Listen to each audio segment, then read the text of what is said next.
اللہ بھی کہتا ہے اِنَّا نَحْنُ نَزَّلْنَا الذِّكْرَ وَإِنَّا لَهُ لَحَافِظُونَ، قرآن ہم نے اتارا ہے اور ہم ہی اس کی حفاظت کریں گے۔ اب اس کی حفاظت کا مطلب کیا ہے؟ کیا حفاظت کا مطلب یہ ہے کہ اس کو جزدان کے اندر بند کر کے رکھ دیا جائے؟ یا حفاظت کا مطلب یہ ہے کہ جس طریقے سے لال قلعہ، قطب مینار، تاج محل عجائب چیزوں میں استعمال کیے جاتے ہیں ان میں سے شمار کیا جائے؟ نہیں، بلکہ قیامت تک ایک جماعت ایسی رہے گی جو قرآن سے وابستہ رہے گی، قرآن کو سینے میں اتارے گی اور اللہ اور اس کے رسول صلی اللہ علیہ وسلم کو اپنا بنائے گی۔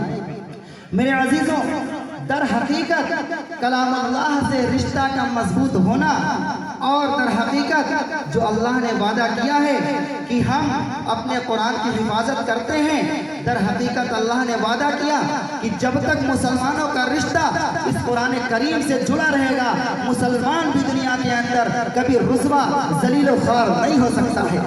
جس طریقے سے درخت کے اندر پتا ہرا بھرا ہے، لگا ہوا ہے، اگر آپ پتے کو توڑیں اور اس کو الگ کر دیں اس کی کوئی حیثیت باقی نہیں رہتی، اس کی کوئی قیمت باقی نہیں رہتی۔ اسی طریقے سے جب ہم قرآن سے دور ہوتے ہیں، شریعت سے دور ہوتے ہیں، اسلام سے دور ہوتے ہیں، رسول پاک علیہ الصلوۃ والسلام کی سیرت سے دور ہوتے ہیں تو ہماری زندگی انتہائی تنگ ہو جاتی ہے۔ اسی کو قرآن کہتا ہے من اعرض عن ذکری فإن له معیشۃ ضنکا، کہ جو شخص میری عبادت سے منہ موڑتا ہے تو اس کے لیے انتہائی تنگ زندگی ہو جاتی ہے۔ آج کیا ہے، گھر کے اندر 5 بیٹے ہیں، پانچوں کے پانچوں ماشاءاللہ کما رہے ہیں، باپ الگ پیسہ کما رہا، بیٹے الگ پیسہ کما رہے ہیں، پھر بھی پانچوں بیٹے رو رہے ہیں، ابا بھی رو رہے ہیں۔ مولوی صاحب کوئی تعویذ بنا دو، برکت نہیں ہو رہی۔ میرے عزیزوں، جو برکت کی چیز تھی، جہاں سے برکت آنی چاہیے تھی، ہم نے اس دروازے کو بند کر دیا۔ من اعرض عن ذکری فإن له معیشۃ ضنکا ونحشرہ یوم القیامۃ اعمی، اور ہم کل قیامت کے دن اس کو اندھا اٹھائیں گے تو اللہ تعالیٰ کیا کہے گا؟ بندہ کیا کہے گا؟ قال رب لما حشرتنی اعمی، اے اللہ تو نے مجھے اندھا کیوں اٹھایا؟ وقد كنت بصیرا، میں تو دنیا میں دیکھنے والا تھا۔ اللہ تعالیٰ کہے گا قال كذلك اتتك آیاتنا، تیرے پاس ہمارے پیغامات پہنچتے رہے، تو نے فنسیتها، تو نے اس کو بھلا دیا، وكذلك اليوم تنسى، آج تجھ کو بھی بھلا دیا گیا۔ میرے عزیزوں، ایک واقعہ بتا کر کے بات کو ختم کرتا ہوں۔ اگر جائزہ لیا جائے تو قرآن کریم کے سب سے زیادہ حقوق قوم مسلم پامال کرتی ہے۔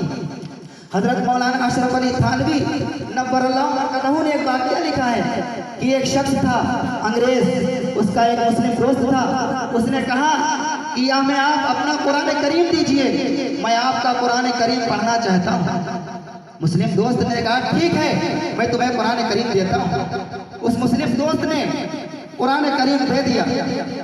اس نے 1-2 مہینے تک اس کو پڑھا اور پڑھنے کے بعد میں واپس کر دیا اور کہا کہ میرے بھائی، میرے دوست، مجھے کوئی دوسرا قرآن دیجئے، ہو سکتا ہے اس کے اندر کوئی چھاپنے میں غلطی ہو گئی۔ اس نے کہا ٹھیک ہے، دوسرا قرآن لے لیجئے۔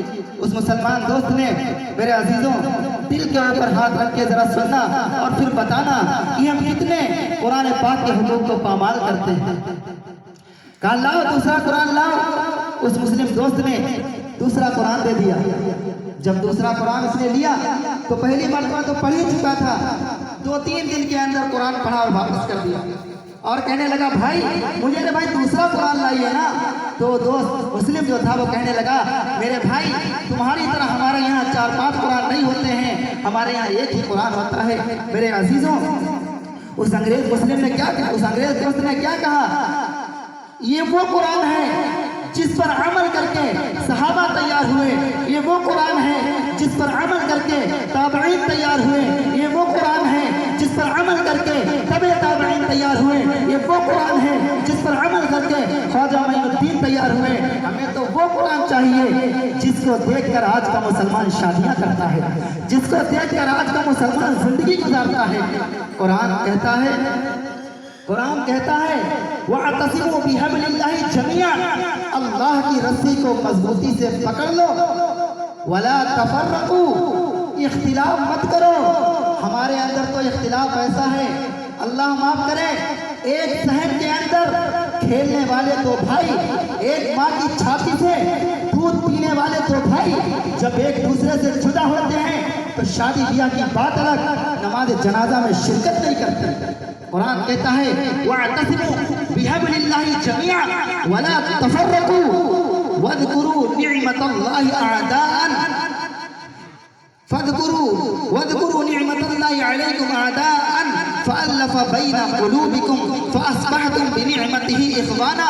اللہ نے تمہارے اوپر احسان کیا کہ تم دشمن تھے، فألف بين قلوبكم، پھر اللہ نے تمہارے دلوں کے اندر محبت ڈالی، فأصبحتم بنعمته إخوانا، تو اللہ کی نعمت سے، اللہ کے کرم سے تم بھائی بھائی بن گئے. قرآن کہتا ہے تم تو بھائی بھائی بن گئے، ہم تو کہتے ہیں دشمن دشمن بن گئے.